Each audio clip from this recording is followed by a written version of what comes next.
සිංහලේ කියමනක් තියෙනවා පය බරවාට පිටිකර බෙහෙත් බඳිනවා කියලා. බර රෝග හැදෙන්නේ කොහොමද? මදුරුවෙක් හිතලා ඒ විස බීජ නිසා තමයි කකුල ඉතිමෙන්නේ. නමුත් මේ ඉතිමුම දමකින අපි පිටින් බෙහෙත් කරනවා, පිටින් බෙහෙත් ගල්වනවා මේ ඉතිමුව නැති කරන්නට. නමුත් වැඩක් වෙන්නේ නෑ. ඒ විස බීජය මරන්නේ නැති කක්කල්. අද සාමාන්‍ය සමයේ 6 වෙනි ඉරිදාට පැමිණලා සිටින මොහොතේදී ජේසුස් වහන්සේ ශුද්ධ මතයුතුමාගේ සුවිශේෂය තුලින් අනුශාසනා පේලියක්ම ගෙන හැර දක්වනවා. මොනවාටද?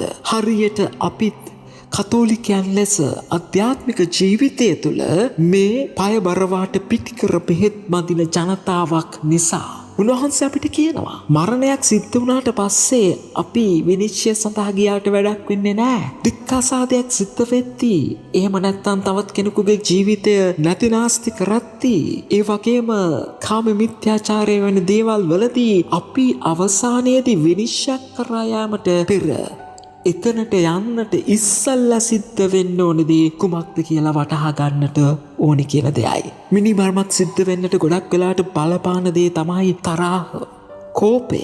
මේ තරහ කෝපය සිඳව ගැනීමයි වඩාත් අවශ්‍ය වෙන්නේ මිනිමරමක් සිද්ධ වුණාට පස්සේ ඒක විසඳ ගන්නට පෙරදරනාට වැඩිය. සමහර වෙලාවට අපි දික්කසාදයකට යන්නේ ඒ දික්කසාදයේ සිද්ධ වෙන්නට තිබෙන කරුණු කාරණා හරියාකාරව අපි පාලනය කරගත්තේ නැතුව ගියාම, ඒවා හරියට හසුරුවා ගත්තේ නැතුව ගියාමයි. මේ කාරණා නිසා සමහර ලාවට අපි කාම මිත්‍යාචාරයට පවා අතවනනවා. නමුත් අපි මේ වැඩි දුර යන පාපය ගැන හිතන්නේ නැතුව අතුලාන්තයේ තිබෙන පාපයට අපි ප්‍රතිකාර කරන්නේ නැහැ. ස්වාමීන් වහන්සේ කියන්නේ ඒකයි. අපි ගොඩක් වෙලාවට පිටින් දේවල් කරනවා. උදාහරණයක් ලෙස ජේසුස් වහන්සේ කියනවා අපි දෙවියන් වහන්සේව සතුටු කරන්නට, දෙවියන් වහන්සේව වන්දනාමාන කරන්නට පඬුරු අරගෙන යනවා. නමුත් ප්‍රේමයේ දෙවියන් වහන්සේ බලාපොරොත්තු වෙන්නේ පඬුරු නෙමෙයි. අපි අපේ සහෝදර සහෝදරයන් එක්ක ප්‍රශ්න තියෙනවා නම්, ගැටලුවක් තියෙනවා නම්, තරහ මරහ තියෙනවා නම් ඒව විසඳ ගන්න එකයි අවශ්‍ය. පඬුරු ගේන්නට පෙර ස්වාමීන් වහන්සේ අපිට පවසන්නේ අපි ගොඩක් වෙලාවට උඩින් අත ගන්න දේවල් වෙනුවට ඇතුළාන්තයට ගිහිල්ලා ඇතුළාන්තයේ තියෙන ඒ වස්තු බීජය හරියාකාරව තේරුම් අරගෙන ඒ පාපේ වස්තු බීජයට ප්‍රතිකාර කරලා එතන සුව කරන්නට කියලායි. එතන සුව කරගත්තොත් අපේ ජීවිතය සතුටින් පෙරෙනවා, අපේ ජීවිත සාමයෙන් ගත වෙනවා.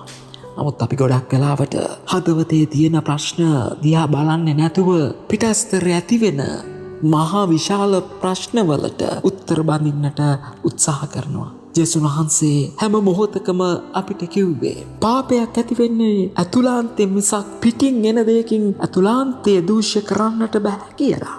එහෙමනම් අපි මනුෂ්‍යයන් ලෙස ජේසුස් වහන්සේට ඇහුම්කන් දෙන්නට ඕනේ ඒ දෙයයි.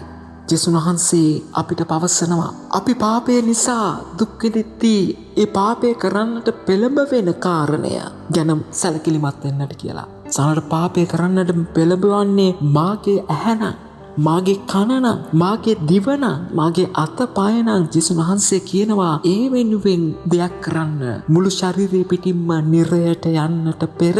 නමුත් අපි අපේ අතපය ශරීරාංග රැකගන්නට උත්සාහ කරනවා. ඒවා වත්සුණු තවරලා අපි ලෝකෙට පේන්නට ලස්සනට ඉන්න උත්සාහ කරනවා. නමුත් අපි ජීවත් වෙන්නේ කුණු ගොඩක් එක්ක. මේ කුණු ගොඩ ගෙනියන්නේ අපිව අපායට, අපිව ගෙනියන්නේ නරකාදියට කියන දේ අපි තේරුම් ගන්නේ නැහැ.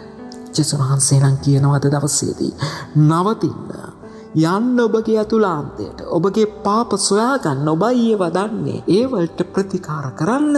එතකොට ඔබගේ මුළු පැවැත්ම, ඔබ වටේ ඉන්න අයගේ පැවැත්ම සුබදායී වෙනවා අනිවාර්යයි. ඔබ සැමට සුබ දවසක්. ජෙස්පීටයි.